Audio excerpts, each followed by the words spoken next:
ಕೂಡಲ ಸಂಗಮ ಶರಣ ಮೇಳದಲ್ಲಿ ಸನ್ಮಾನಗೊಳ್ಳುತ್ತಿರುವ ನಾದಬ್ರಹ್ಮ ಹಂಸಲೇಖ.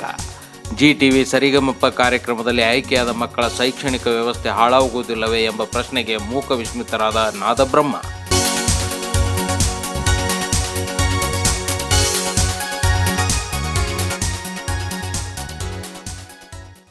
ದಿನಾಂಕ 12 ಜನವರಿ 2024ರಂದು ಸಿನಿಮಾ ಸಂಗೀತ ಲೋಕದ ನಾದಬ್ರಹ್ಮ ಹಂಸಲೇಖ ಜನವರಿ 13ರಂದು ಕೂಡಲ ಸಂಗಮದಲ್ಲಿ ನಡೆಯುವ ಶರಣ ಮೇಳದಲ್ಲಿ ಸನ್ಮಾನಿತರಾಗಲು ಆಗಮಿಸಿದ ಹಂಸಲೇಖರವರು 12ರಂದು ಸಂಜೆ Almatti rock garden, Lava Kusha garden, Krishna garden ನೋಡಿ ಹರ್ಷಚಕಿತರಾದರು.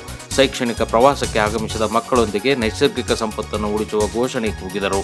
ನಂತರ ನಿರೀಕ್ಷಣಾ ಮಂದಿರದಲ್ಲಿ ಪತ್ರಿಕಾಗೋಷ್ಠಿ ನಡೆಸಿದರು.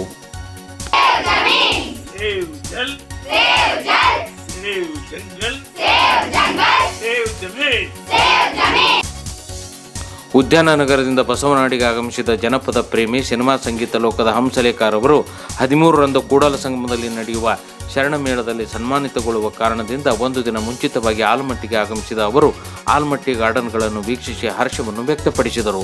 ಸಂಜೆ ಆಲಮಟ್ಟಿ ನಿರೀಕ್ಷಣಾ ಮಂದಿರದಲ್ಲಿ ಶ್ರೀಯುತರು ಪತ್ರಿಕಾಗೋಷ್ಠಿ ನಡೆಸಿ, ಅಂದು ನಡೆದಿದ್ದು ರಾಮಾಯಣ, ಇಲ್ಲಿರುವುದು ಬಸವಾಯಣ. ಈ ಬೃಹತ್ ಅಣೆಕಟ್ಟು ಕಟ್ಟಲು ಭೂಮಿಯನ್ನು ನೀಡಿದ ರೈತರು ಶ್ರೇಷ್ಠರು. ನೀವು ಅವರ ಭೂಮಿಯ ಪರವಾಗಿ ದುಡ್ಡು, ಸ್ಥಳ, ಮನೆ ಕಟ್ಟಿಸಿಕೊಟ್ಟಿರಬಹುದು, ಆದರೆ ಅವರು ಆ ಊರಲ್ಲಿ ಕಳೆದ ಅವರ ಸೇವೆ ನೆನಪುಗಳನ್ನು ಎಂದಿಗೂ ಕೊಡಲು ಸಾಧ್ಯವಿಲ್ಲ ಎಂದರು. ಭಾಷಣದಲ್ಲಿ ಈ ವಿಷಯ ಹೇಳೋಣ. ಇಲ್ಲಿ ಬಸವಣ್ಣ, ಯಾಕಂದರೆ ಅದು ರಾಮನ ಕಥೆ ಬಂದು ರಾಜೋತ್ಥಾನ, ರಾಜರನ್ನು ಉದ್ಧಾರ ಮಾಡೋದು. ಬಸವನ ಕಥೆ ಜನಗಳನ್ನು ಉದ್ಧಾರ ಮಾಡೋದು ಅಲ್ವೇನ್ರಿ? ಇದು ಬಸವಾಯನ, ಅದು ರಾಮಾಯಣ. ಈ ಬಸವಾಯನ ಭಾಳ ಮುಖ್ಯ ನಮಗೆ. ಈಗ ಈ ಡ್ಯಾಮ್ ಕಟ್ಟೋದಕ್ಕೆ ಸುಮಾರು 600-700 ಕುಟುಂಬಗಳು ಜಾಗ ಕೊಟ್ಟಿದ್ದಾವಲ್ಲ, ಅವ್ರಿಗೆ ನೀವು ಬೇರೆ ಜಾಗ ಕೊಟ್ಟಿದ್ದೀರಾ, ಕರೆಂಟು, ಸ್ಕೂಲು ಎಲ್ಲ ಕೊಟ್ಟಿದ್ದೀರಾ, ಆದರೆ ಅವ್ರಿಗೆ ಅಲ್ಲಿದ್ದ ನೆನಪುಗಳು ಕೊಡೋಕ್ಕಾಗತ್ತಾ? ಆಗಲ್ಲ. ಆಲಮಟ್ಟಿಗೆ ಶೈಕ್ಷಣಿಕ ಪ್ರವಾಸಕ್ಕೆ ಆಗಮಿಸಿದ ಮಕ್ಕಳು ಹಂಸಲೇಖರನ್ನು ನೋಡಿ ಪುಳಕಿತರಾದರೆ, ಹಂಸಲೇಖ ಅವರು ಅವರೊಂದಿಗೆ ಸೇರಿ ನೈಸರ್ಗಿಕ ಸಂಪತ್ತನ್ನು ಉಳಿಸುವುದು ನಮ್ಮ ಧರ್ಮ ಎಂದು ಘೋಷಣೆ ಕೂಗಿದ್ದು ವಿಶೇಷವಾಗಿತ್ತು.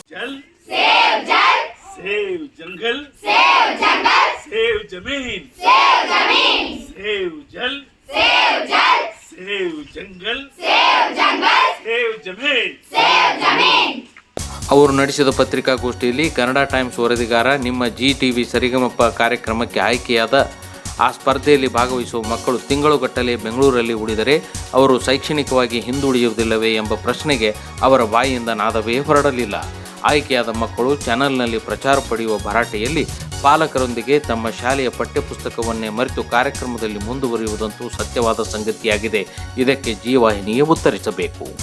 ಮಾಧ್ಯಮದವರು ಜನಪದ ಕುರಿತು ಕೇಳಿದ ಪ್ರಶ್ನೆಗೆ ಡಾಕ್ಟರ್ ಹಂಸಲೇಖ ಅವರು, ಜನಪದ ನಮ್ಮ ಜೀವಾಳ, ಅದು ಉಳಿಯಬೇಕು. ಅದಕ್ಕಾಗಿ ನಮ್ಮ ಕಾರ್ಯ ನಿರಂತರವಾಗಿ ನಡೆದಿದೆ. ಮುಂಬರುವ ದಿನಗಳಲ್ಲಿ ಇಲ್ಲಿಯದೇ ಒಂದು ಸಂಸ್ಕೃತಿಯನ್ನು ಬಿಂಬಿಸುವ ಚಿತ್ರ ನಿರ್ಮಿಸಿ ಶ್ರೇಷ್ಠ ಕಲಾವಿದರ ಸಮ್ಮುಖದಲ್ಲಿ ಇಲ್ಲಿಯೇ ಬಿಡುಗಡೆಗೊಳಿಸುವುದು ನನ್ನ ಯೋಜನೆಯಾಗಿದೆ ಎಂದರು.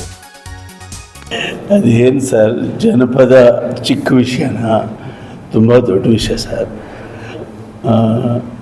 ಕರ್ನಾಟಕ ಸಂಗೀತ ಆದರೆ ಅದಕ್ಕೆ ಒಂದು ಕ್ಷೇತ್ರ, ಅದಕ್ಕೊಂದು ಪಾತ್ರ ಇದೆ.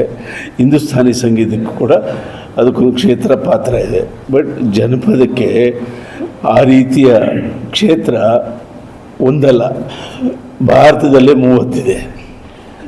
30 ರಾಜ್ಯಗಳಲ್ಲಿ 30 ರೀತಿಯ ಜನಪದಗಳಿದ್ದಾವೆ.